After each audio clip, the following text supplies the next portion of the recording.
Bom dia, boa tarde, boa noite, ou bom qualquer outra coisa que eu não sei o que é. Hoje nós vamos dar continuidade à longuíssima história do senhor José Jorge Andrade Damasceno, ou como diz ele, José Jorge, né? O próprio. É o próprio. Tá? E nós vamos começar a falar da vida dele quando ele resolveu trabalhar numa fábrica. Né? Vocês já sabem que esse cara fez doutorado, não sei o quê. Eu já estou ansioso para saber, primeiro para saber como é que ele chegou lá, né? Isso, acho que levou um tempão. E eu acho que nós vamos chegar ao fim da conversa descobrindo que ele não fez nada disso, não. Acho que não deu tempo. Deu tempo. Não é? José Jorge Andrade Damasceno, vamos pegar assim. Você estava no comércio, adorando trabalhar lá como empacotador, não é isso? Pacotando açúcar, arroz, feijão. Empacotando açúcar, arroz, feijão, aquela coisa toda. Você estava gostando muito. Por que você deixou esse emprego ótimo, que você gostava tanto? Maravilhoso. E maravilhoso, e foi para a indústria. Como é que você caiu na indústria? Conta para nós aí. Bom, então a gente retoma, vamos cronologizar isso. A gente está entre 1977 e 1979. Né? Então, aquela necessidade de ter algum dinheiro para... Né, Só que essa atividade na rede de supermercados que estava nascendo aqui na cidade, Supermercado Central, não tinha uma regularidade de horário. Por exemplo, teve uma falta de açúcar na cidade. Na verdade, foi uma crise, né? Exatamente quando a cana começou a ser direcionada para o álcool, né? E teve uma crise fortíssima de falta de açúcar na região. E as lojas, enfim, os últimos grãos do depósito direcionado para as lojas e tal. Na sexta-feira, 5 horas da tarde, quando se preparava a saída, né, encosta uma carreta com algumas toneladas de açúcar, e esse açúcar precisava ser pesado, empacotado e distribuído para as lojas até antes das 6, 7 horas da manhã do sábado, antes da clientela chegar. Nisso rolou uma extra, o pessoal virou a noite até às 6 da manhã. Só que o supervisor me dispensou. Né, não foi bom. Bom, foi bom porque eu não virei à noite trabalhando, mas foi ruim porque eu perdi, por exemplo, a extra, porque aquela virada, aquele serão, como o pessoal chamaram, resultaria em extra, né? E algumas dificuldades outras, era muito longe o transporte, enfim. E me impediu e me atrapalhou uma das questões que acabou atravancando um pouco a minha vida posterior, que foi, mesmo tendo estudado à noite, tendo ido para o turno da noite, não dava. Eu chegava na escola mais para dormir do que para estudar, né? Chegava o bagaço. Né? Foi uma das coisas que eu descobri penosamente, que estudar à noite é algo, né? Enfim. Essa dispensa que o cara fez, você acha que você é cego? Eu não acho. Ele disse. Ele disse. Ele disse. Não precisa você ficar... Ou seja, o trabalho era como se fosse uma terapia. Aquele trabalho seria um trabalho exaustivo, né? Extremamente cansativo, que o pessoal virou à noite mesmo. Tanto que eu cheguei no sábado, 8 horas da manhã, para trabalhar, ninguém estava. Por quê? Porque o pessoal saiu 6h30, 6 horas. Você sabe, eu aprendi nos meus tempos que até a nossa educação era como uma espécie de lenitivo para o nosso Isso, infortúnio. exatamente. Até a nossa educação. Para ele não ficar em casa, para ele não ficar desocupado, para ocupar o tempo. Né? Isso. Exatamente. Isso. E aí, Maurício e demais que assistem, né? E que ouvem, 18 anos seriam completados no final de 1978, e já bombardeado pelos alardes vindos de Salvador, de cegos que estavam na indústria, fulano na Brastemp, Beltrano na Febo do Nordeste, e alguns deles, inclusive, conhecidos, meus, né? Outros fulanos na Bosch, outros fulanos na Jurubeba Leão do Norte. Eita! Né? Então, mas tinha também... É que a Jurubeba tem aquele efeito mesmo que o pessoal fala? Rapaz, não sei não, eu tentei, não desceu não, eu tentei degustar um trem daquele, não desceu não. É amargo. Amaríssimo. Né? Mas aquilo numa cachaça é bom, rapaz. Mas aquilo puro não rola não. Mas, não, enfim, não rola. Enfim, então, 18 anos completos, veio a chamada independência, aspas, né, independência civil, né? Partiu-se para...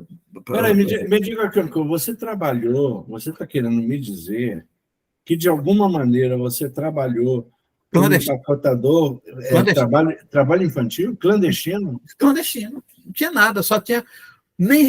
Eu passava no caixa, a menina me pagava e tal. Ah, legal. Né? Legal. Então, claro, eu levava o bilhetinho do supervisor, né? A menina estava autorizada a me pagar a semana, o pagamento era por semana, que resultava em 400 cruzeiros ao final do mês. Sim. E o salário era um pouquinho mais do que isso, eu acho, 78. Era um pouco mais do que isso, valeria a pena pesquisar depois. Que, inclusive, para a minha próxima pesquisa, eu vou precisar também saber. E pronto, não tinha nada, não tinha nada. Se eu quebrasse o pé ou a mão, estava o pé ou a mão quebrado, sem choro. Então, parti para fazer a documentação de quem tinha 18 anos, né? Apresentação ao Exército. 1979, impulsionado pelo sucesso dos colegas que haviam sido encaminhados para a indústria em Salvador ou no seu entorno pelo Senai, chamado... Sabe uma coisa, você falou em Exército, você serviu no Exército? Não, eu tive que me apresentar. Servir, eu não servi, mas você tem que se apresentar. Tem que se apresentar, se apresenta e recebe já a dispensa, né? Eu me lembro, a gente era reservista, acho que de terceira classe. Isso. E depois você recebe a dispensa provisória para fazer os documentos que exigiam, né? Título de eleitor, etc. Ah, tá. Né? E depois receberia a reservista definitiva. Você sabe, eu estava no Benjamin Constant, o camarada do Exército foi lá, em bloco, né? Quando eu completei 18 anos, todos nós que tínhamos completado, ficamos à disposição do cara, fazer pergunta e tal. E o cara achou um absurdo alguns de nós não servir. Disse, pô, tem um cego forte aí pra caramba. Não era o meu caso, eu acho. Espero que não. Né? Que, pô, por que não serve? Entendeu? Não, esse pelo menos não estava... Esse não estava discriminando a gente, né? Pelo menos. Né? Eles queriam que a gente erguesse o fuzil para onde ia apontar, o problema era outro. Mas isso aí não faz muita diferença. Não, deixa eu falar. Não posso falar nada, não, que eu sou entrevistador, pô. Não vou falar nada, não. Então, impulsionado por essas notícias, né? Por aquelas notícias de que colegas estavam inseridos na indústria, principalmente na indústria, porque se cria, à época, que a indústria pagava melhor do que o comércio, né? E lá me vou eu para Salvador, mais ou menos em fevereiro, logo depois do Carnaval, porque antes do Carnaval Salvador não funciona, não é só agora, há 40 anos também, há 45, há 44 anos também era assim, né? Antes de fevereiro, Salvador não funcionava. E me apresentei a Manuel. E aí, a Manuel Santa Rosa, que era o responsável pelo setor de colocação de mão de obra do Senai. Manuel Santa Rosa, que era cego, né? Que era cego. Que foi um, inclusive, dos que entram na roda dos catapultados, dos que os educadores apostaram todas as fichas. Mas isso a gente fala depois. Eu tenho que dizer o seguinte, que em vários lugares do Brasil, o Senai, ele tinha sempre alguém, né, à frente para emprego de cegos na indústria. O Senai teve esse papel importante, né, em algumas capitais brasileiras. Principalmente Salvador, São Paulo e Recife. Principalmente. O Rio de Janeiro, os cegos se empregaram na indústria, mas não foi pelo Senai. Uhum. Tá? Mas São Paulo, sim, com o Sandoval. São Paulo, sim. São Paulo foi o que empregou mais. E que exportou a prática para os outros estados. Isso. Para as outras capitais. Exatamente. Né? Então, me apresento a Manuel, né, tremendo todas as juntas, achando que ele ia me entrevistar, fazendo perguntas assim, né, que me desarmariam, né, porque eu fui para lá de mãos vazias, literalmente de mãos vazias. Né? Não tinha nenhuma formação prévia, não tinha nenhum treinamento prévio. E eu acreditava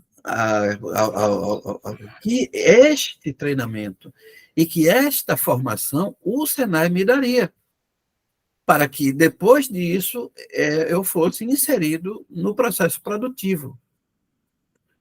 E é uma das discussões que eu faço, principalmente na tese, que você, diga-se de passagem, examinou, que por que a pessoa cega era inserida na indústria baiana sem qualquer tipo de treinamento prévio. Ele fazia o treinamento em loco. Dá para ele fazer isso aqui? Dá. Mostra aí, demonstra aí. Conseguiu, está empregado. Né? Então, quer dizer, isso foi um dos primeiros choques de realidade, né, que eu tive. Quer dizer, eu acreditava que ele iria me entrevistar no sentido de me direcionar a um curso ou a um treinamento sei lá, para aprimorar a coordenação motora, enfim, quaisquer coisas desse tipo, para depois me encaminhar. Então, depois da dita entrevista, não, volte. Isso era sexta-feira, todas as sextas-feiras a gente fazia esse périplo até o Senai. Eu daqui de Alagoinhas, alguns colegas de outras cidades, outros lá de Salvador, das periferias, enfim, todos para a Cidade Baixa, onde funcionava o Senai, onde hoje ainda está o Colégio Militar dos Dedezeiros, muito conhecido dos baianos, dos soteropolitanos. E depois da dita entrevista, né, que era... foi me dito que voltasse dali a 15 dias para ver se ele já teria alguma coisa. Bom, enfim, né, não ia discutir, não ia questionar, até porque o que eu queria, de fato, era esta alguma coisa. E acho que ainda teve 2 ou 3 idas ao Senai, até ele dizer, na sexta-feira, que quarta-feira da semana seguinte, eu estivesse lá às 8 da manhã com a documentação que ele iria me encaminhar para um emprego. Eu, evidentemente, fiquei radiante, né? Seria meu primeiro emprego formal, né? Como a gente diz hoje, de carteira assinada, como se dizia à época. E lá estava eu, na quarta-feira, 10 horas ele apareceu lá no Fusquinha do Senai e botou uns 4 cegos dentro, mas ele e o motorista, imagina, um Fusquinha com 4 cegos dentro, mas ele, que ele era bem robusto, enfim, pobre do Fusquinha, coitado do Fusquinha, mas enfim. E nos conduziu até a fábrica de biscoito Águia Central, que à época situava-se na Vasco da Gama. Hoje, quem for de Salvador e vier a ouvir a gente, a área central se localizava quase no final da Vasco da Gama, onde hoje, ou até pouco tempo, funcionou o supermercado Extra, perto da distribuidora da Coca-Cola, já para chegar no Rio Vermelho. E lá chegando, a gente foi conduzido direto para o local da produção e para fazer aquilo que eu já havia feito no supermercado, empacotar o biscoito. Ou seja, as mulheres que estavam na minha frente enchiam o que a gente chamava de canal, com os biscoitos, e eu com a embalagem recolhia esses biscoitos, fechava o pacote e colocava na esteira em cima. Era o exato, que só mais tarde eu vim saber, né, o sistema fordista de produção. Né? E meia hora, 1 hora no máximo, 40 minutos no máximo de treinamento, fomos dados por aptos e continuamos o turno até a gente ser... Inclusive, a gente entrou pelo segundo turno, que era às 14 horas. A gente chegou por volta de 11, 10h30, 11. O turno que a gente entrou iria até às 14, mas como a gente tinha apanhado o bonde no meio do caminho, a gente teve que chegar até... E a gente foi liberado, acho, por volta de 16h30, já determinado para no dia seguinte voltar às 6 da manhã. Um primeiro problema, para quem não morava em Salvador, como é que faria isso? Como é que voltaria para casa, 17 horas, 18 horas, estaria lá às 6 da manhã, na Vasco da Gama, para pegar serviço? E aí começou o problema que me levou a 3 meses depois ter que sair da empresa. Porque... Me diga aqui uma coisa. Peraí, duas coisinhas. Você entra para uma indústria para empacotar. Empacotar. Quer dizer, muito interessante. Mas há uma coisa assim, essa sua entrada, a maneira como vocês eram colocados no emprego, não configura paternalismo, assistencialismo? Eu digo isso, mas eu discuto isso na tese. É exatamente isso que eu discuto. Quer dizer, você entra, eu te coloco na minha fábrica, num local, num setor, em que o teu mau desempenho não vai, ou o teu desempenho razoável, ou o desempenho abaixo dos demais, não vai prejudicar a mim enquanto empreendedor. Né? Então, onde a gente estava, os cegos fomos colocados? Nós fomos colocados na ponta, onde o pacote, quer dizer, o biscoito já chega para nós pronto, terminado, né? E a gente vai embalar esse biscoito para você consumir no supermercado, né, nos diversos lugares onde você puder comprar aquele biscoito. Me diz aqui uma coisa, é claro que eu conheço sua tese, óbvio, né? Vocês, lá nessa fábrica, havia divisão de trabalho masculino e feminino? E se havia, você era homem? Homem sempre, desde que nasci até morrer. Não, eu estou falando da consideração dele. A maioria do corpo funcional daquele setor onde nós fomos colocados era formado por mulheres. Os homens eram os cegos. Éramos os cegos. Né? Então, sim, aquele era o trabalho típico de mulher. Que, de alguma maneira, era inferiorizada lá na indústria. Sim. Né? E junto com ela era o cego inferiorizado, mesmo ele sendo homem. Né? Isso aí é para mostrar que as inferioridades se juntam, né? Sim. Independente de gênero, independente de exatamente. Raça, se é que há raça, né? Mas enfim, dizem que há, eu duvido, mas tudo bem. Né? Quer dizer, essas dificuldades de me manter em Salvador foram minimizadas Em maio, nós estamos falando de março, né, de 79, em maio, por ter, no final de abril, né, por ter surgido a necessidade de uma reforma em um dos fornos, e a necessidade desse forno ficar parado para a reforma, criou-se o terceiro turno, que seria de 22 às 6. Nesse eu consegui me encaixar, que eu vinha para casa. Eu saía no ônibus 18h15, chegava na fábrica, na empresa, por volta de 21h30, já na empresa, 21h30, 20 para as 22. Quer dizer, conseguia pegar o trabalho, entrar, bater o ponto no horário, e saía às 6. Conseguia vir para casa, dormir e tal. Então, no período em que esse terceiro turno funcionou, eu consegui me manter em Salvador, e me manter na empresa, não mais em Salvador, porque até ali eu fiquei numa pensão, e o que eu pagava para dormir e para comer, muitas vezes ficava uma dívida para o mês seguinte, que o salário não cobria. E aí, e o estudo, você parou? Zero. Ah, tá. Zero. Né? Então, final de junho daquele mesmo ano, de 79, foi anunciado que a reforma do forno havia sido concluída e que, automaticamente, o terceiro turno ia ser extinto. Deixaria de existir. Eu não tive alternativa, tive que sair.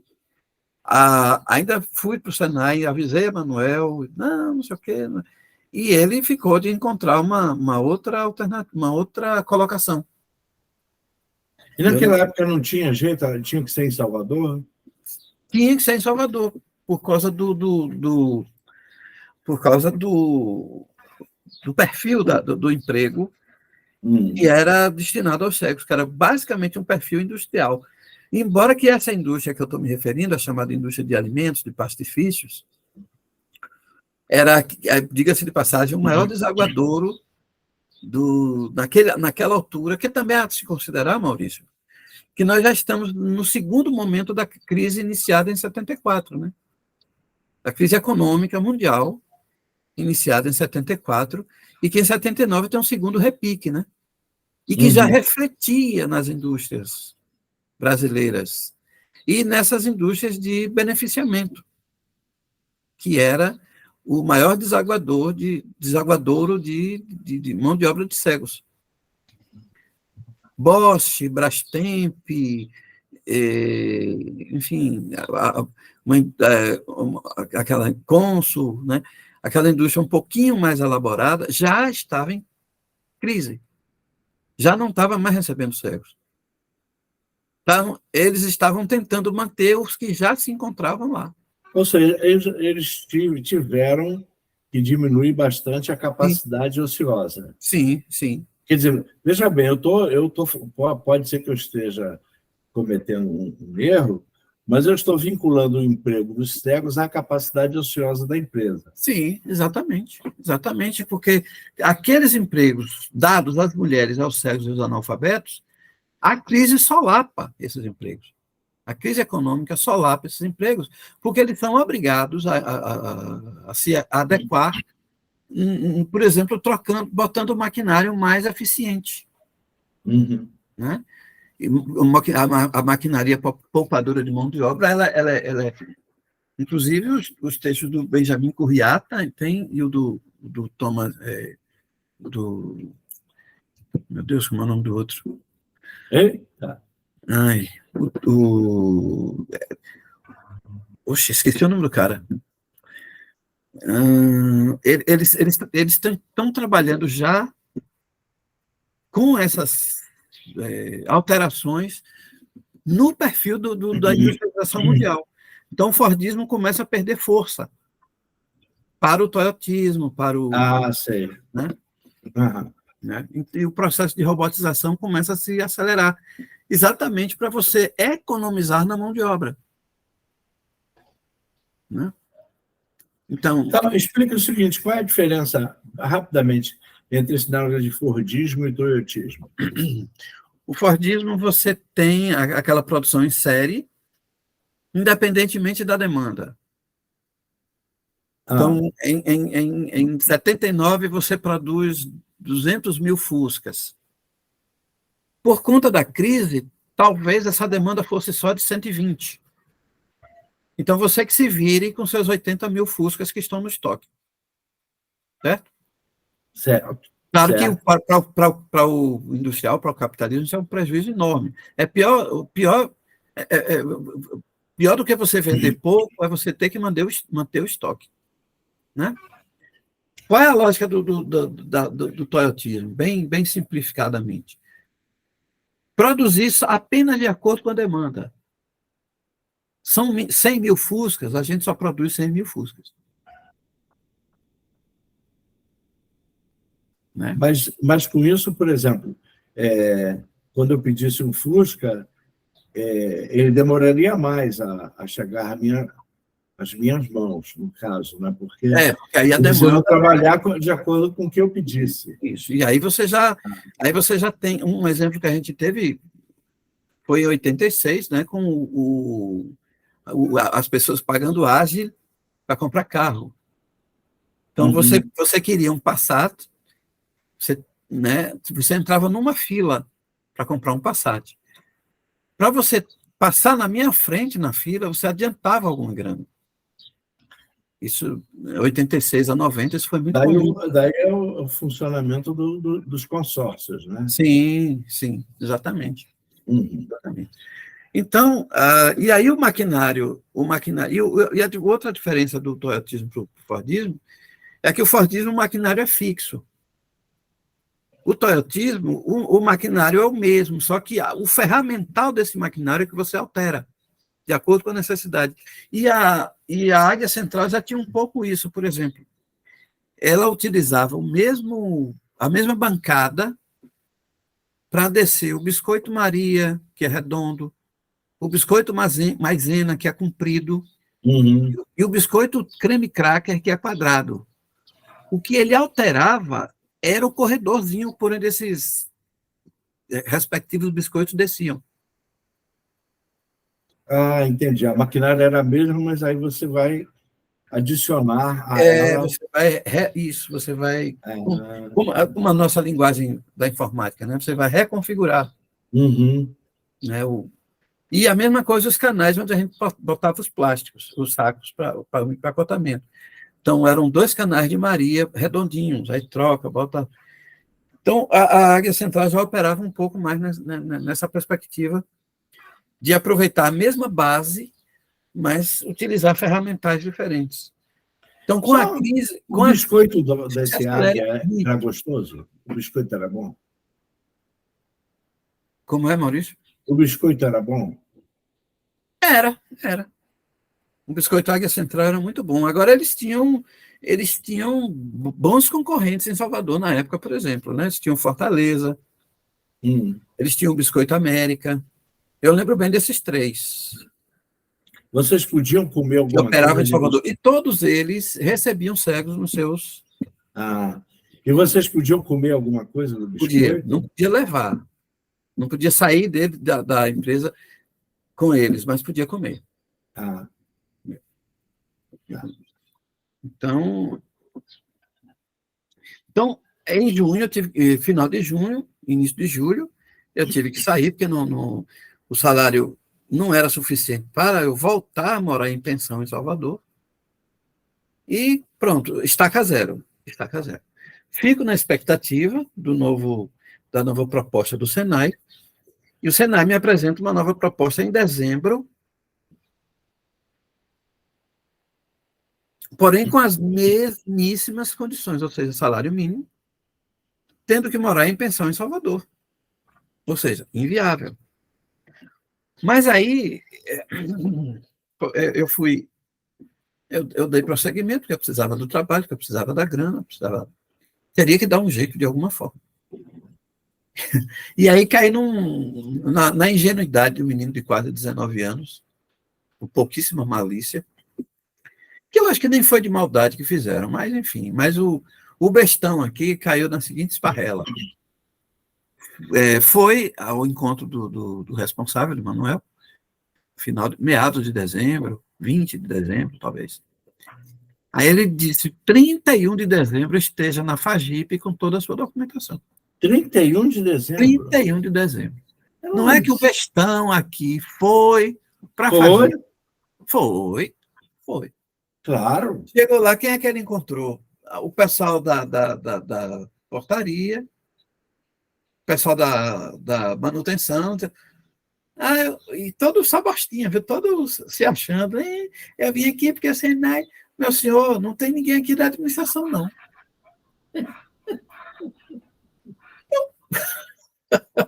Claro que na hora eu fiquei furioso, né?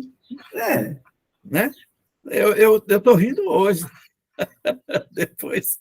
Mas, e não era bom se falar com o Manuel, não, porque ele tinha aquele vozeirão dele, eu me lembro. Né?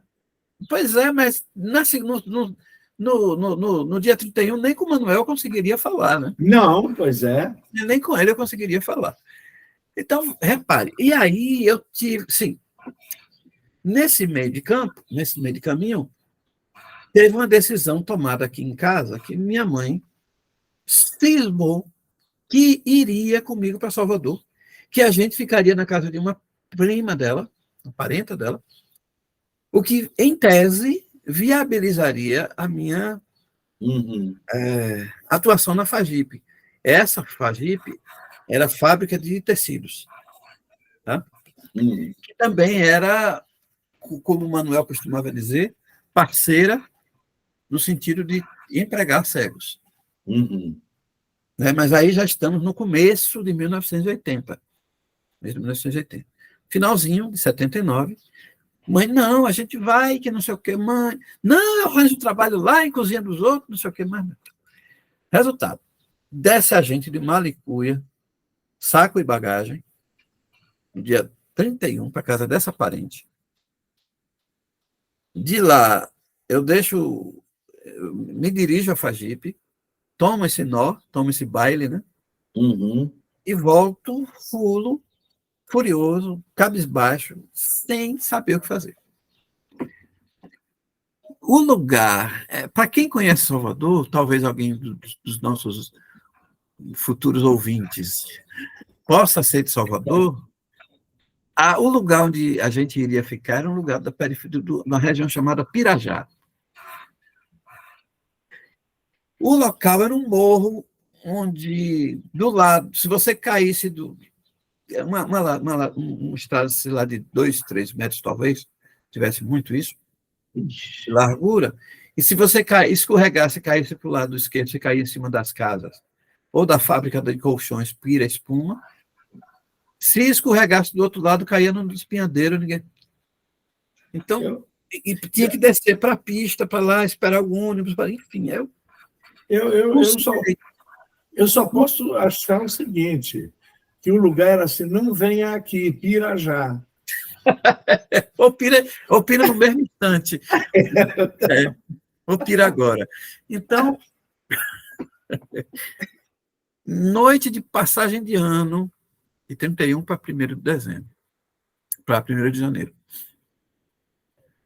Entornei, acho que umas 2 garrafas de vinho. Opa! Acabou a cabeça a mil. E era vinho, aquele vinho grosseiro mesmo, vinho Sei. Não era vinho fino, não, era vinho Conheço bem. Frei Vinícius, né? Iniciei minha vida de tomador de vinho desse jeito também. Pois é. Aí não dormi, evidentemente. Tive que dividir uma cama de casal com mãe. Quase 5 horas da manhã. Quem dormiu mais? Eu disse, mãe, está dormindo? Não. Não consegui dormir também, não. Mãe, bora embora. Esse negócio não vai dar certo. Bora embora. Esse negócio de ficar, meu primo descer para me esperar, meu primo descer comigo até o ônibus, até o ponto. Mãe, não vai dar certo. Bora embora. A mãe, acho que tão doida quanto eu. Só, bora.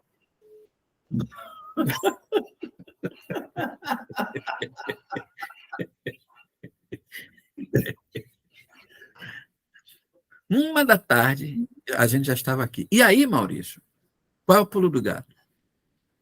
Seu José Jorge Andrade Damasceno, aos 19 anos recém-completados, percebeu o seguinte: Sem estudar, não dá. Não dá. Decisão tomada, logo nos primeiros dias úteis, me dirigi ao estadual, ao famoso estadual, do qual eu já falei na entrevista passada, requeri minha nova matrícula e retomei a partir de onde? 7ª série. Onde eu tinha parado em 1977. Nossa, estava lá embaixo, né? Estava lá embaixo. Lá embaixo. É. Né? Os meus colegas de 77, da 7ª série, já estavam no segundo ano do científico, do segundo grau à época. Uhum. Já estavam no segundo ano. Veja como eu estava atrasadíssimo. Mas aí eu tive que pegar o boi na unha, como a gente costuma dizer. Tive que pegar o boi na unha e encarar a 7ª, encarar a 8ª, encarar... E sem trabalho. Uhum. E sem trabalho. E sem perspectiva de trabalho. Né? E pronto, concluído, enfim, e ao cabo, concluído o segundo grau, veio a academia. E aí...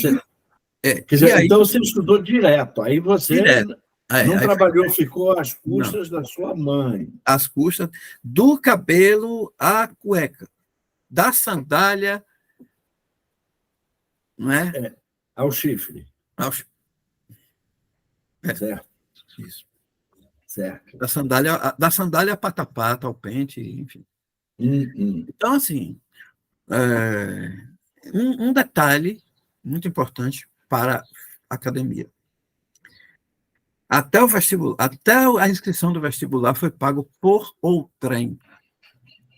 Um amigo meu, um pastor batista, recentemente falecido, nunca mais eu tinha planos de ter com ele, mas a morte foi mais rápida. Pagou a minha inscrição no vestibular. E o meu medo de perder, velho? Sendo o meu dinheiro, ok, não é? Eu tenho que dar satisfação a mim.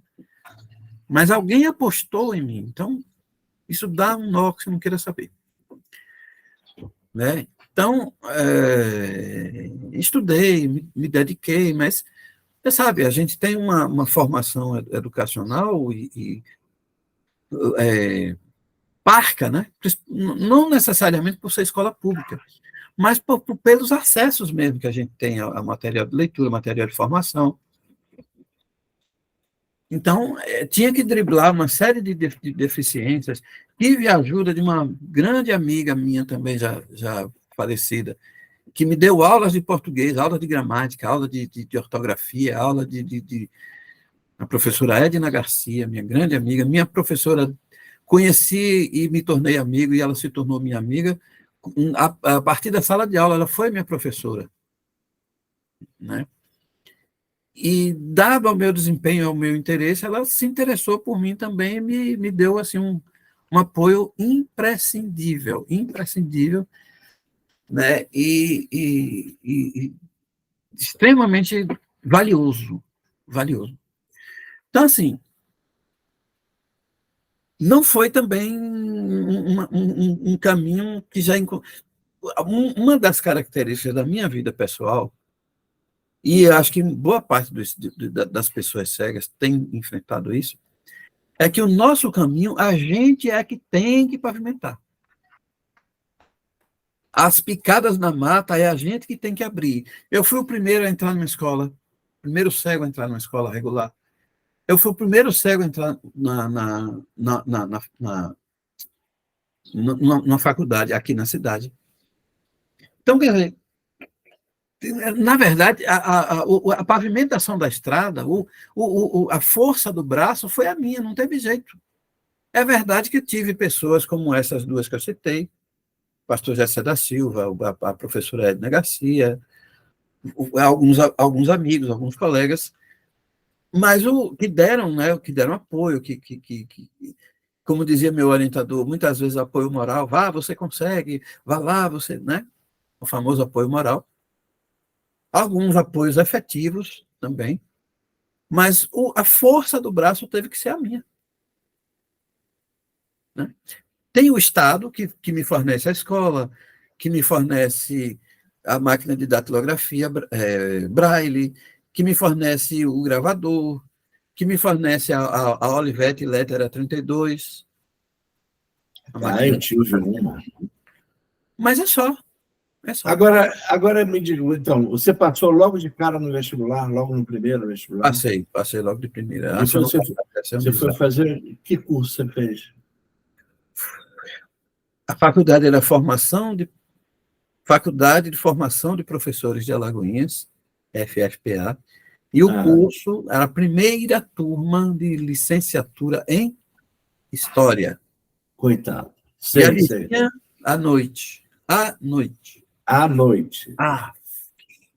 Agora me diga, tá, tudo bem, você passou para o curso de História. E tinha o quê? Livro em Braille? Estava tudo certo? Livro em Braille. Sonho eu, vai buscar quem mora longe, sonho meu. Não tinha livro em Braille? Não é, Maurício? Nosso sonho foi chegar na escola, na universidade, no mestrado, no pós-doutorado, encontrando livros em Braille, produtos hoje transcritos, né, digitalizados. Sonho, negão, sonho. Nada.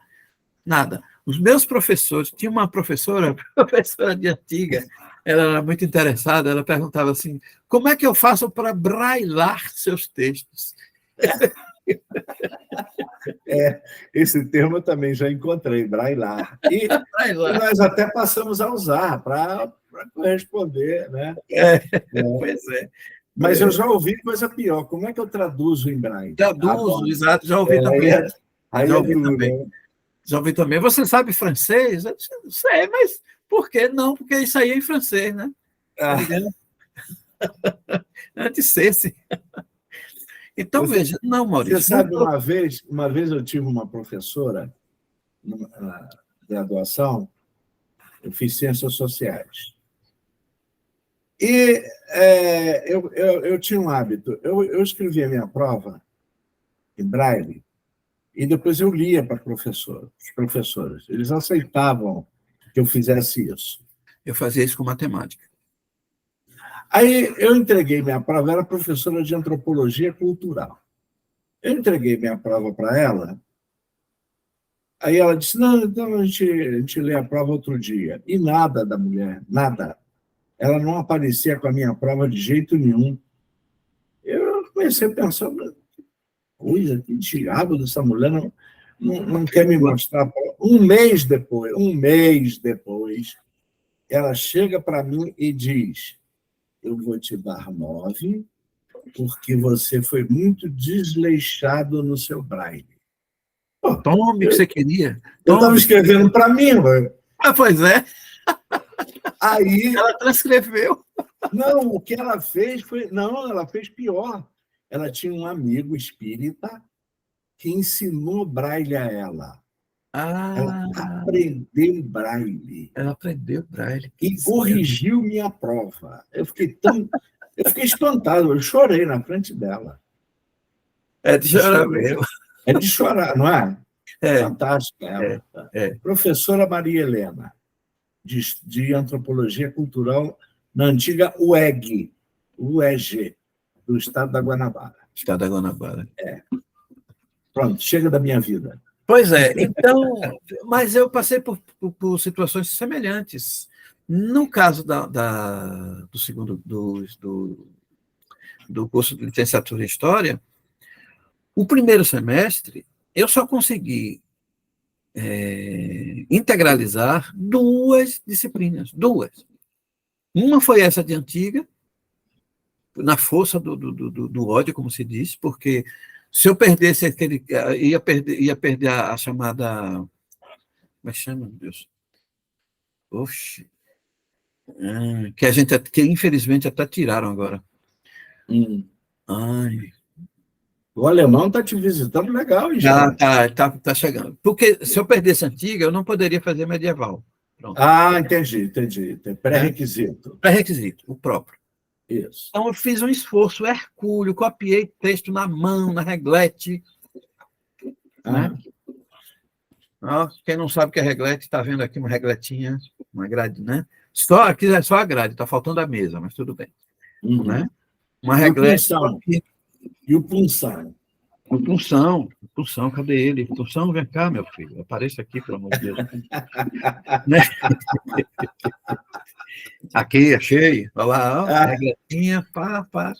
Copiei vários textos, vários capítulos de livro na mão, para poder integralizar o curso, a história antiga, para não ficar, como se dizia à época, com o pé quebrado.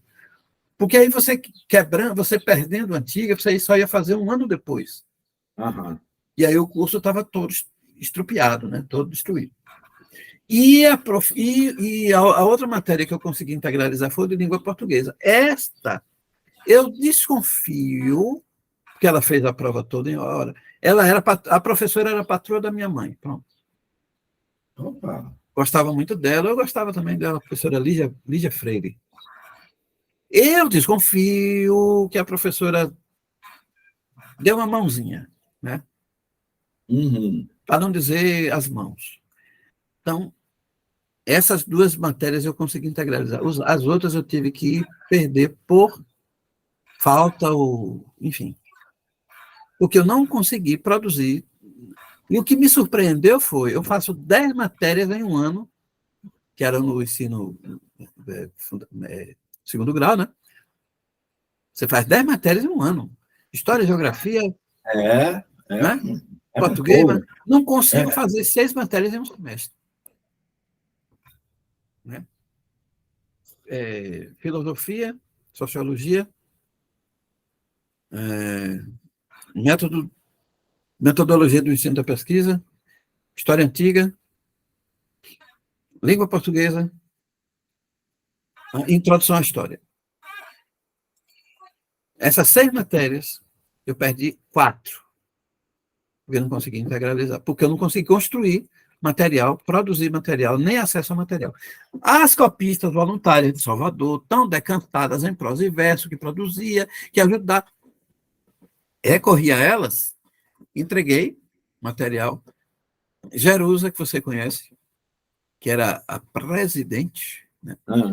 Não, a gente não sabe quando vai entregar, porque é voluntário. Os primeiros textos entregues em agosto, setembro, que eu sempre pedi aos professores que antecipassem os textos, que eles iam usar para ver se eu consegui. Eu entreguei textos de medieval entre agosto e setembro.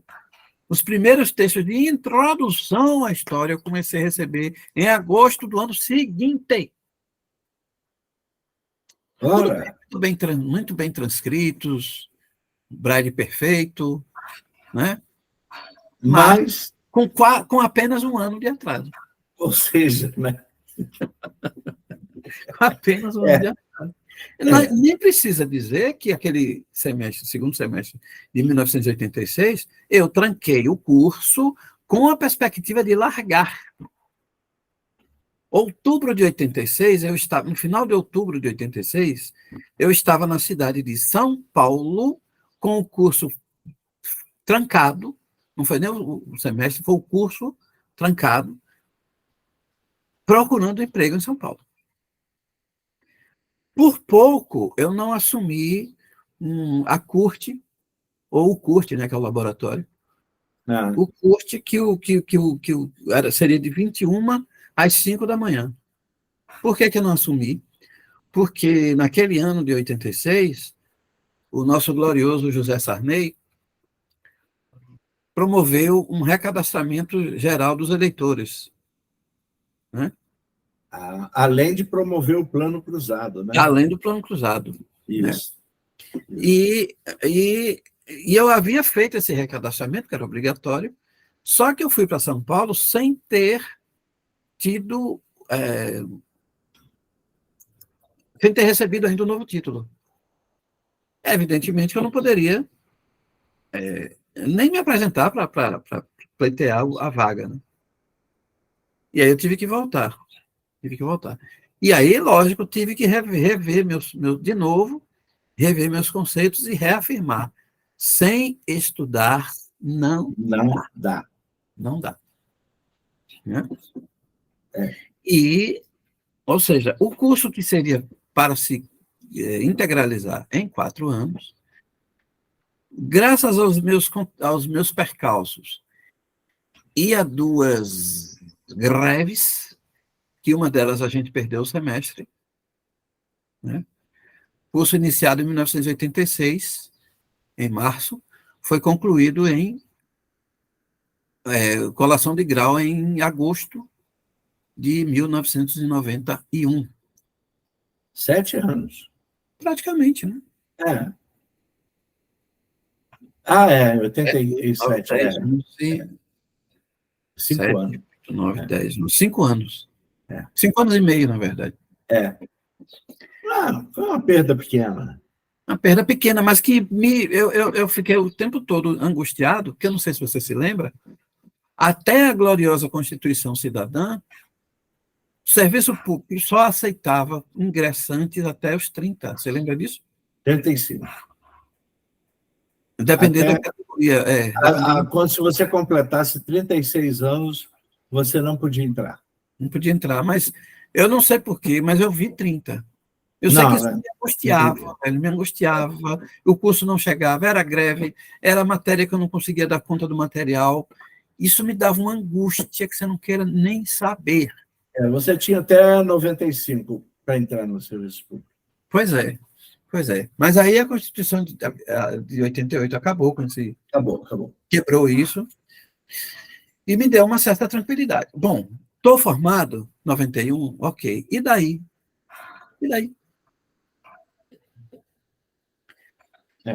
Aí vem a outra batalha, a batalha que aí eu já não... engraçado isso, né? Hoje meus alunos entram na graduação no primeiro semestre. Professor, eu não sei o que é que eu faço no mestrado. Eu digo, porra... Eu também não, né? Pois é. Eu entrei e terminei o curso sem sequer imaginar que eu teria alguma possibilidade de fazer mestrado. Uhum. Né? O que naquele momento eu precisava era o imediato, era terminar o curso. E depois de terminar o curso, fazê-lo valer. Tá, eu terminei o curso, copiei material na máquina Perkins, colegas pagaram ledores para que eu fizesse essas transcrições. E daí? Estou com diploma. E daí? Fazer o que com isso? Diploma não paga conta. Ia ser professor. Ia ser professor onde? Fez licenciatura. Onde? Ia ser professor onde? Qual era a escola privada que iria me receber como professor? E não é que eu não tenha feito incursões, não. Fiz.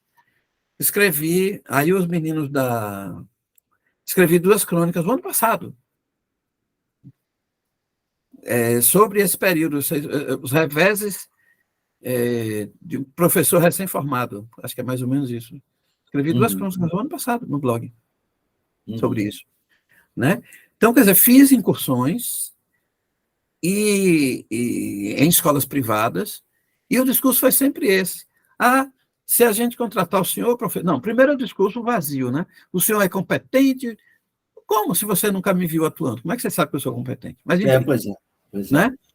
Mas aí vinha o arremate do discurso. Não, professor, o problema é que se a gente contratar o senhor, a gente vai ter que contratar uma segunda pessoa para tomar conta da sala, da disciplina. Então, nós tínhamos... enfrentei isso. Então, qual foi a saída? Estudar para concurso público. Foi a saída. E concurso público para o ensino superior. Porque eu já havia tentado... eu percebi, pela forma como o ensino... que eu conhecia também, né? Pela forma como o ensino médio era organizado, não dava para mim. Porque eu teria que ser um professor polivalente, teria que ensinar história e geografia, ok. Enquanto fosse só história e geografia, estava tudo certo. Mas lá para as tantas, alguém ia precisar de um professor de administração. Né? Com qual forma? Né? Então, assim, o ensino superior foi a minha tábua de salvação. Sabe? E você conseguiu entrar para o ensino superior sem mestrado? Sem mestrado, porque na época, na verdade, eu entrei paralelo. A vaga era para professor auxiliar. que você precisava apenas ter a graduação. Sei. Só que, nesse caso, eu entrei paralelo, eu passei no concurso em 95, mas só fui chamado em 96, e na seleção de 96 do mestrado eu entrei. Então, eu entrei nos dois paralelos. Tanto que, quando eu assinei o termo de posse, o pró-reitor me mandou logo um recado desaforado, o pró-reitor da graduação, né? Mandou logo, pela diretora, diga a ele que ele não vai poder tirar licença antes do estágio probatório. Ou seja, ele vai ensinar e vai cursar o mestradinho dele, né? Ele que se vire desses pulos. Isso. E assim foi. E assim foi. Assim eu cursei o mestrado, assim eu pesquisei, assim eu fiz, assim eu escrevi dissertação, assim eu defendi, e assim eu dei minhas aulas aqui, assim eu, né, avaliei, assim eu, enfim. E o que é mais complicado é que esse concurso público que me lançou no ensino superior foi um concurso público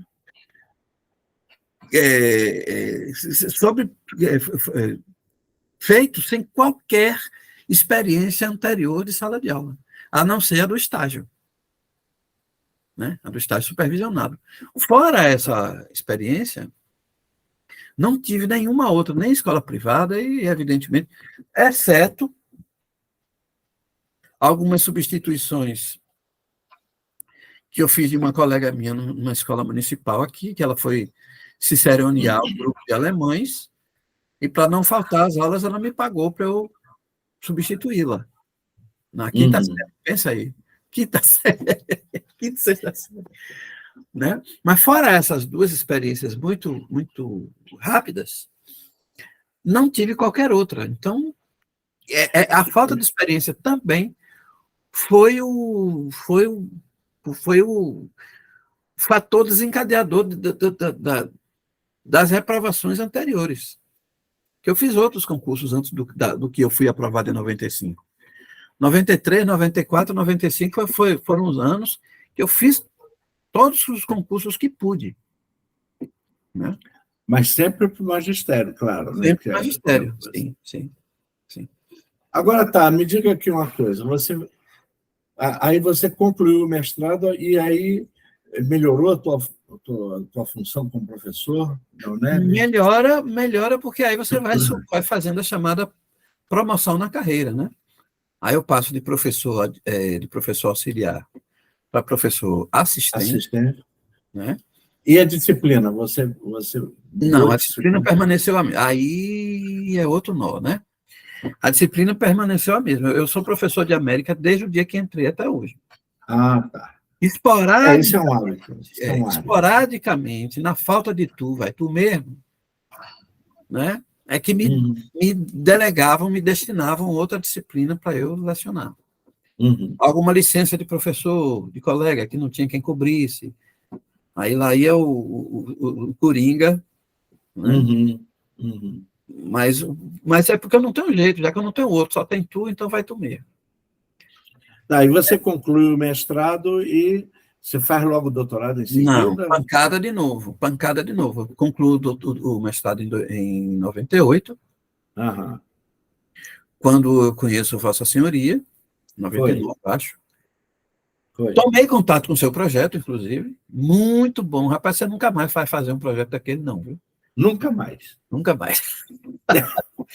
Aquele é igual a Noturno de Fagner. Nunca mais ele vai escrever uma música daquela.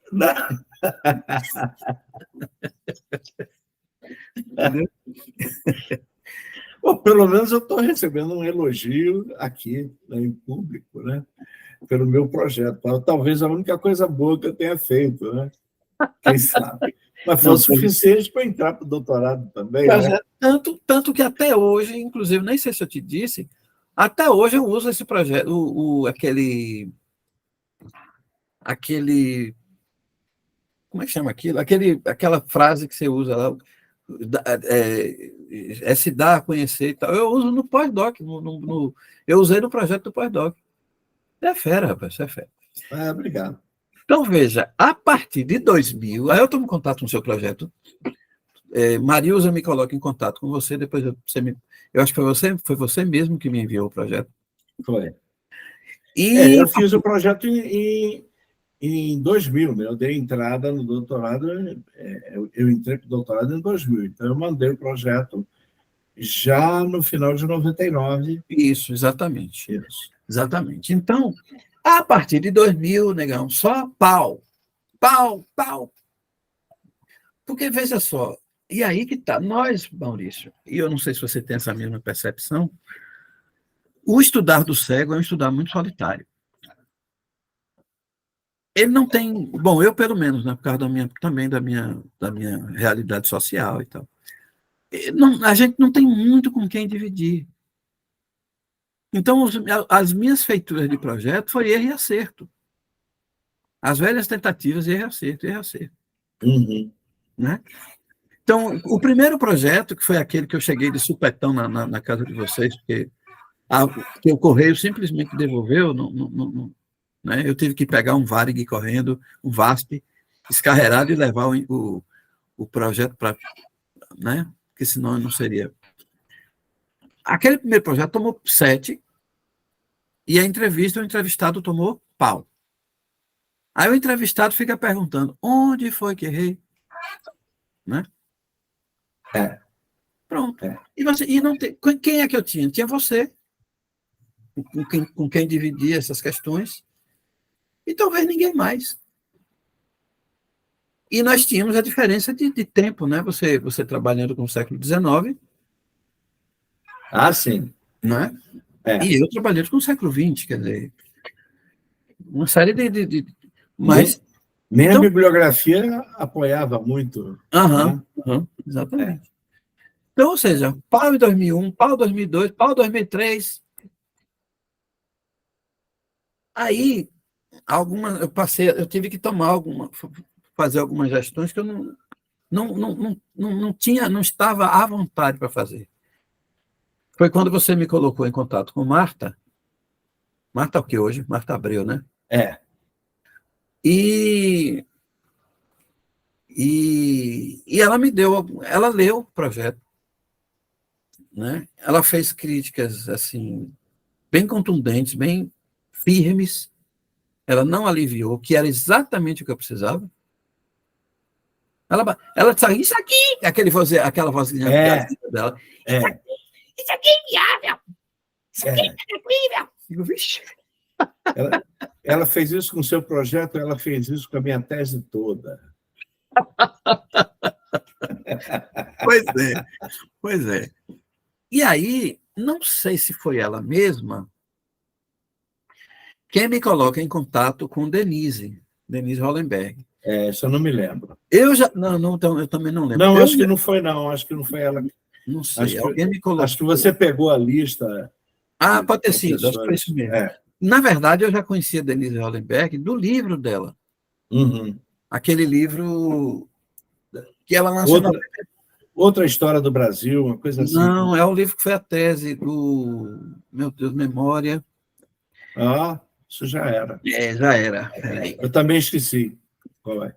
Eu me lembro desse outra história do Brasil. Denise... Eu conheci, o livro foi resenhado pelo Jornal do Brasil, velho.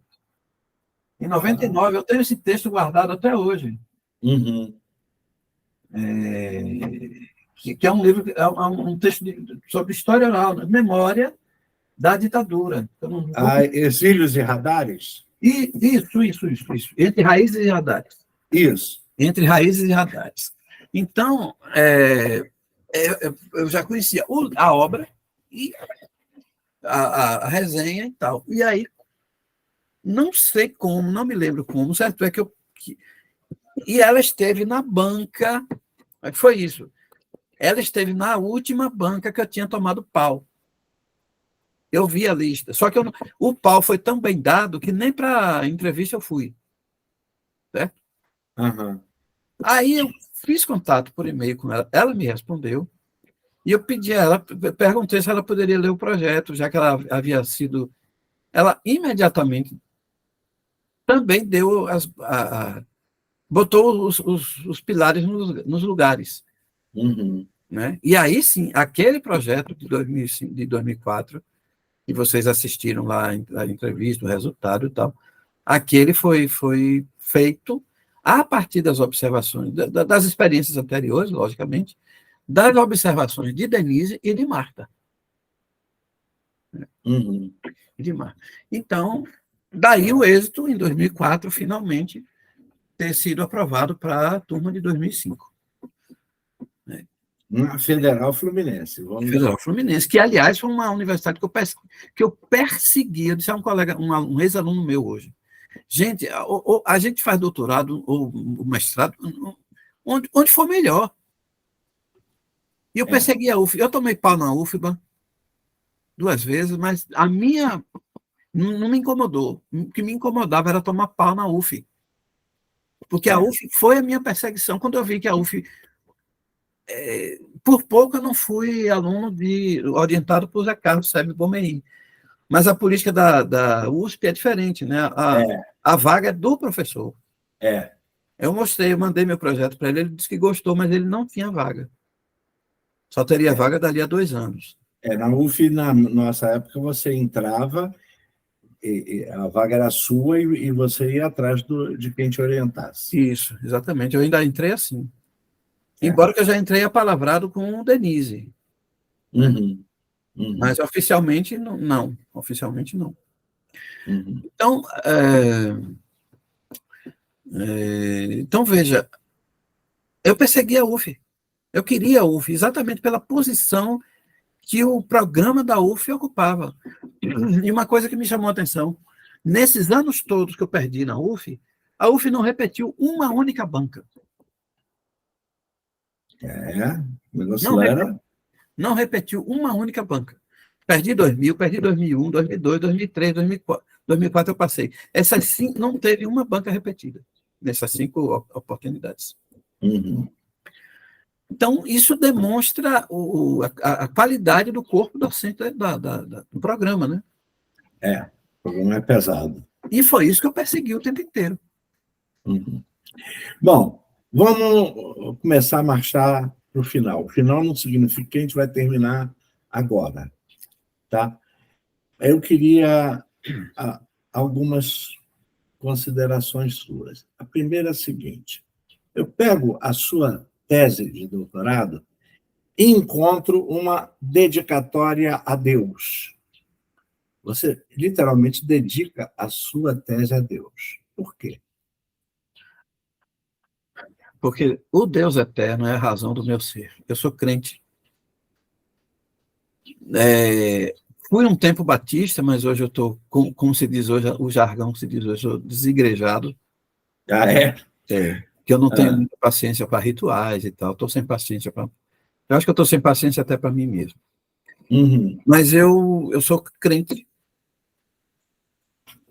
e tenho, na minha perspectiva, a assertiva de que o Deus eterno me propiciou meios, ferramentas, instrumentos, saúde, capacitação cognitiva, etc., etc., para que eu pudesse caminhar os caminhos que eu caminhei.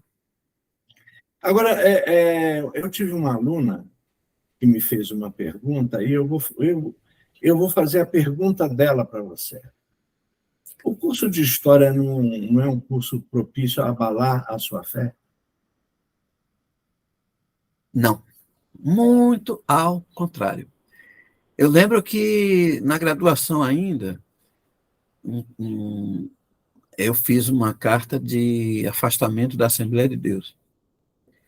E entreguei ao pastor, que era meu amigo, e que era aluno de História também. Ele era 2 turmas atrás de mim, umas 3, 4 turmas posteriores à minha.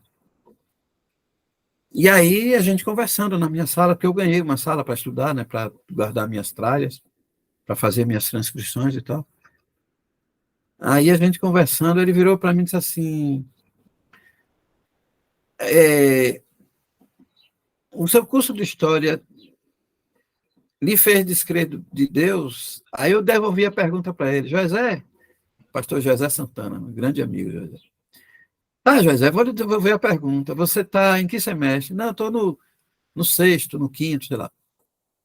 Você teve um abalo na sua fé em Cristo Jesus, no Deus eterno, Pelo que você já leu, já ouviu de professores, ele fez não. Eu digo, pronto, a resposta é essa.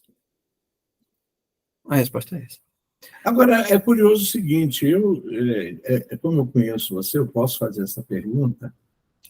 Você não está tendo umas incursões com o marxismo. Isso não se choca com Não. os produtos? Não? Não, não.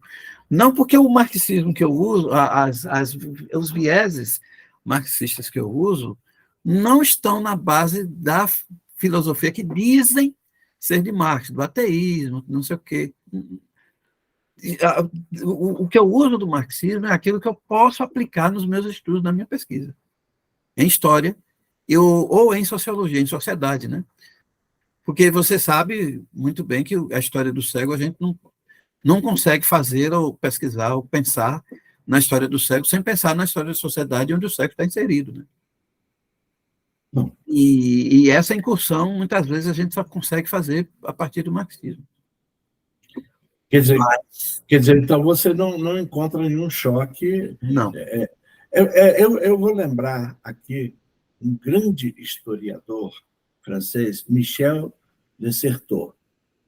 Ele é jesuíta. Jesuíta, exatamente. Né?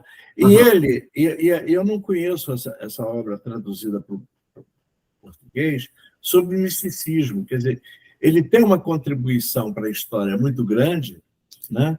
A invenção do cotidiano, por exemplo, né? E ele escreve também sobre misticismo. E uma coisa curiosa é que o Michel de Certeau também ele bordeja a psicanálise. Exato. É muito interessante você encontrar uma pessoa jesuíta, né, fervoroso, e que, inclusive, tem flertes com a psicanálise. Né? Isso. É uma coisa interessante. Não tem com o marxismo, mas tem com a psicanálise. A psicanálise, exatamente. Né? Então, e aí é um tributo, voltando à sua indagação sobre a dedicatória, é um tributo que, inclusive, eu faço no livro também, na dissertação eu fiz isso. No livro, agora que eu fiz a revisão, eu não mexi nisso. É um tributo que eu devo ao Deus eterno por tudo que eu tenho sido. Evidentemente que eu não sou daqueles que né, como parafraseando o nosso Raul Seixas, fico com a boca escancarada, cheia de dentes, esperando a sorte pegar. Né? Evidentemente que a minha é dada a saúde, o instrumental, capacitação, para que eu utilize isso. Né? Então, não tivera eu... Porque você sabe que a tese, principalmente, a tese para mim foi extremamente traumática, né? Foi extremamente traumática. Logo no segundo semestre, falece minha mãe, que era minha pilastra, né? Para quem é do interior, a comieira da minha casa pessoal. E no ano, logo depois da qualificação, eu já separado, mas a mãe dos meus filhos morre de forma precoce, né? Então, quer dizer, foi traumática. Eu espero que não morra ninguém agora durante o pós-doc, né? Principalmente o seu orientador. O próprio, né? O próprio. O próprio.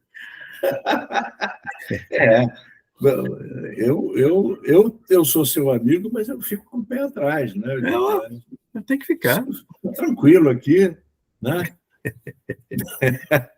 Bom, outra coisa que eu queria que você explicasse é o seguinte: você demonstrou aqui uma tenaz força de vontade, um espírito de luta e tal.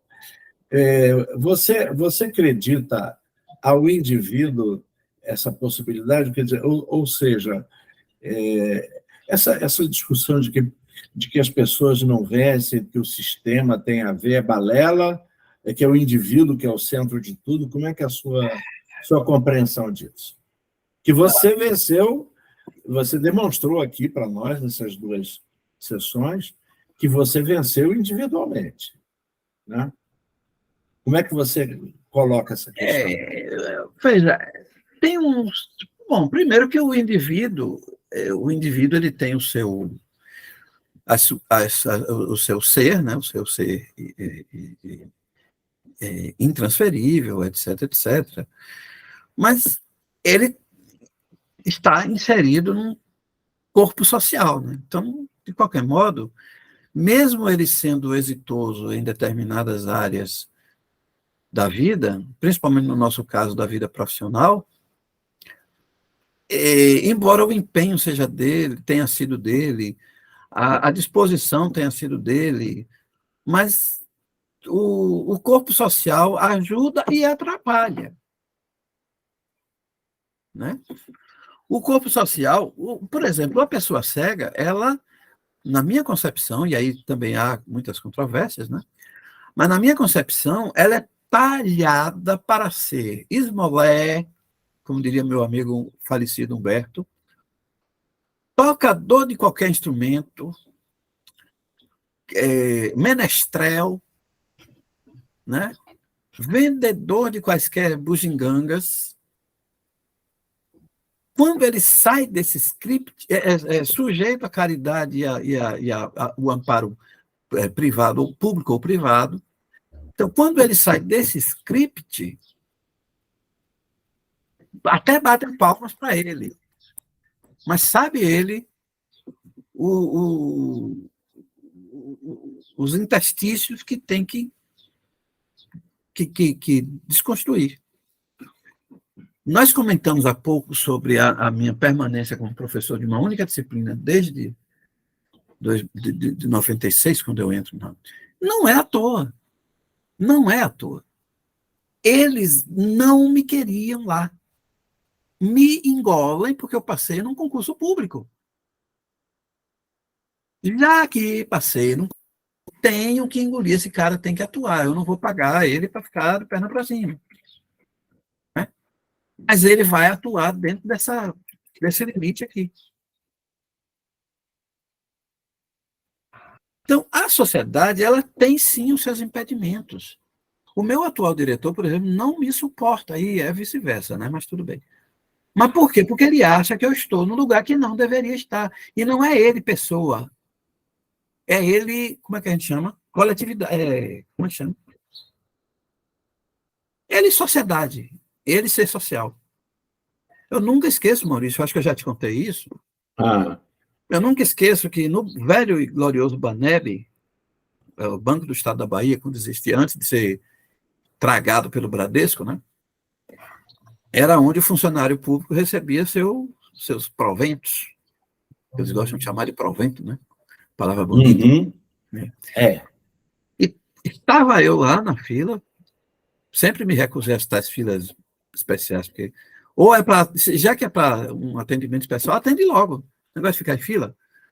Pois bem, estou eu lá na fila dos mortais. Do meu lado, tinha um cidadão numa outra fila, falando alto, que parecia que era para eu ouvir. E engraçado que no começo da fala dele eu não entendi que era para mim. Para mim, ele estava falando de outra pessoa. Aí, tá vendo esse rapaz aí? Ele trabalha no Estado, é professor. Aí, ocupando o lugar de uma pessoa sã. Percebeu? Ele não Percebi. tinha que estar aqui. O Estado é que tinha que cuidar dele. Aqui ele está ocupando o lugar de um são. Isso ele falou várias vezes. Várias vezes, ou seja, era bom eu trabalhar, mas melhor seria se eu tivesse aos cuidados do Estado para que aquele lugar que eu estava ocupando fosse de uma pessoa sã. Você entendeu? Entendi. Então, é um pensamento social. É um pensamento. Certo. Então, certo. Agora, é lógico que a sociedade, até mesmo para se redimir das suas culpas, nos libera algumas ferramentas que a gente tem que lançar mão. E outra coisa, libera, mas não é um liberar assim que está lá à sua disposição, não. Você tem que ir lá brigar por aquela ferramenta que ela mesma te disponibilizou. Eu me lembro que quando eu passei no vestibular, eu todo, né, alegre, me joguei para o setor Braille da Secretaria de Educação em Salvador. Pessoal que eu já conhecia, desde os tempos do Instituto, mais velhinha já. Tal.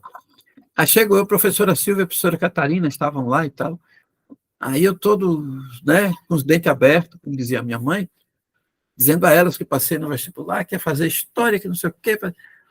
Aí uma delas vira para mim e diz, José Jorge! Eu odiava quando ela fazia essa... José Jorge. Esse José Jorge já era mau sinal. Ela, José Jorge, para quê? Para ser professor do Instituto de Cegos? Isso não foi um balde de água fria, não. Isso foi um balde de água tirado do iceberg da Antártida. Aquele que afundou o Titanic. Aquele que afundou o Titanic. Entendeu? Quer dizer, não, o que é que ela me disse? Não adianta você fazer curso superior, porque você vai acabar sendo professor do Instituto de Cegos. No Instituto de Cegos, exatamente. Entendeu? E quem eram essas pessoas? Essas pessoas eram aquelas que promoviam a integração, a inserção dos cegos na escola e no trabalho. Percebe? É isso aí. Né? Então, isso depende da interação, quer dizer, é uma interação do indivíduo com a sociedade, com os esforços que o indivíduo... Porque também você pode... Eu podia ficar em casa, né? Me aposentar pelo Fundo Rural. Dona Amanda lá, tomando conta Dona Amanda, né? Como alguém queria. Minha mãe ficou fula da vida, porque um povo da igreja me arranjou a possibilidade de me aposentar pelo Fundo Rural. Mas era assim, tinha que me apresentar, fazer o processo, né? E a cegueira tinha que ter sido adquirida no amanho da roça, no trabalho da roça. Aí, quando fosse a audiência, tinha que ir lá todo com as calças fofolé, remendadas no joelho, né? Sei. Né? Bem roceiro. Quer dizer, você levou uma enxadada na testa e ficou cego. A enxada bateu bem no olho. Pois bem, aí eu pensei, né? Tá, e se o juiz resolver dar uma olhada nas minhas mãozinhas? Ô, meu filho, cadê o calo?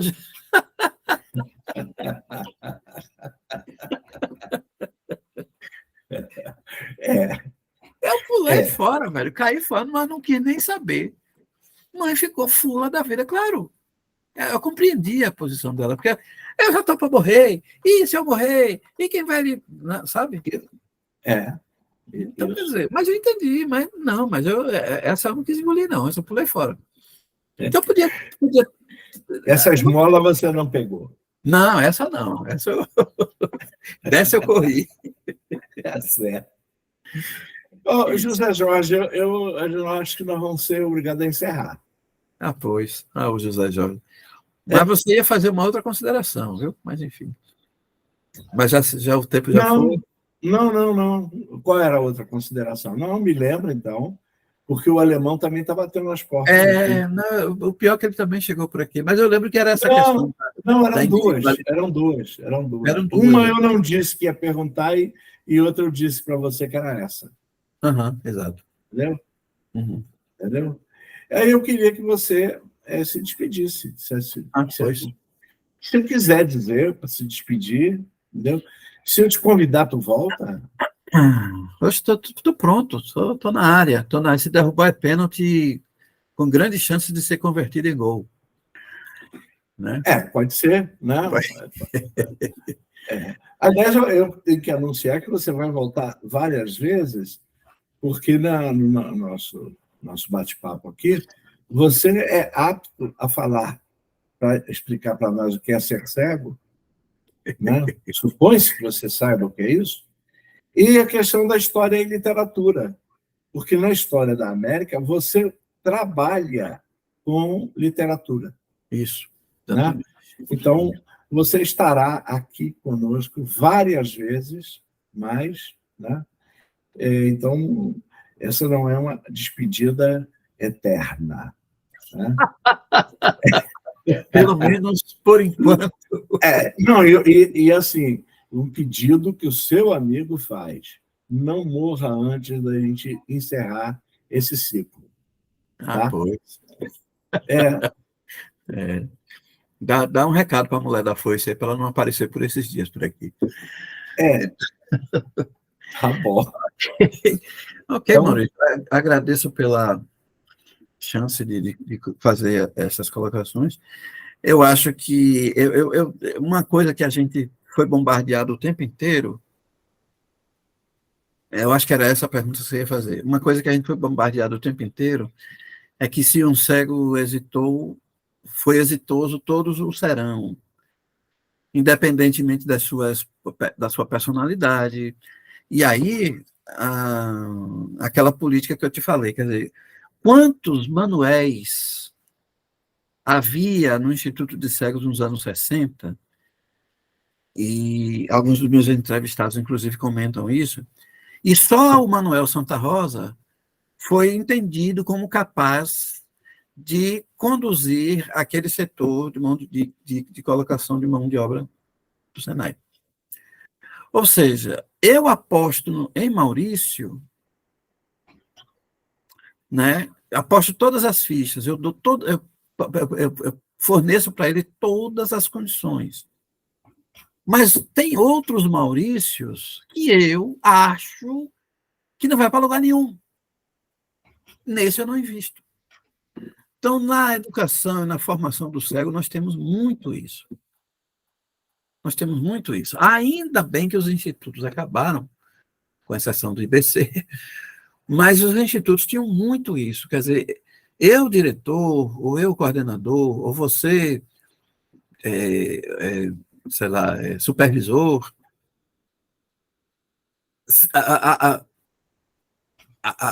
se interessava por um e não por outros, investia em um e não outros. Esse caso de Manuel é típico, porque vários entrevistados me disseram, tinha o nome dele, João Mário, enfim, tinham, né, outros cegos tão, digamos, inteligentes, tão capazes de receber investimento. Por que Bosco fazer o curso de eletricista e não eu, e não Heraldo? Por que só Bosco? Por que não Bosco, eu e Heraldo? Entendeu? Então, se desenvolvia-se muito essa política no processo de educação e de formação da pessoa cega na Bahia, e provavelmente em outros rincões, e que dá essas distorções. Quer dizer, Maurício é doutor, sim, ele é doutor por quê? Não, porque, sabe, ele aproveitou as chances, ele lutou, ele se impôs.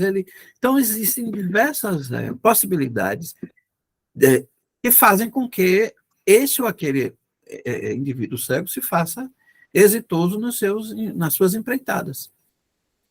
Né? Enfim.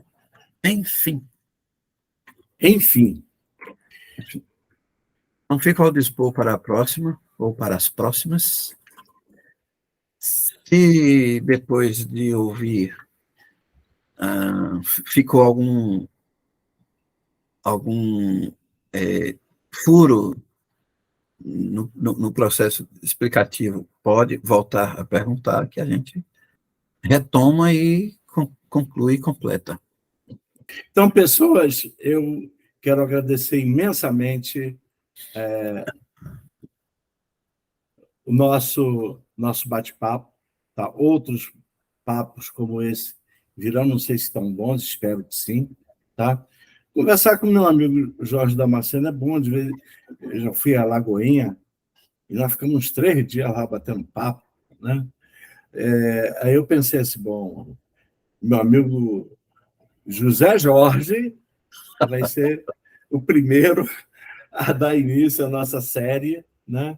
E vai ser muito bom. Tá? Então, agradeço imensamente o José Jorge, certo? Que vai voltar aqui para explicar para a gente o que é ser cego. Tá? E pronto, eu acho que é só.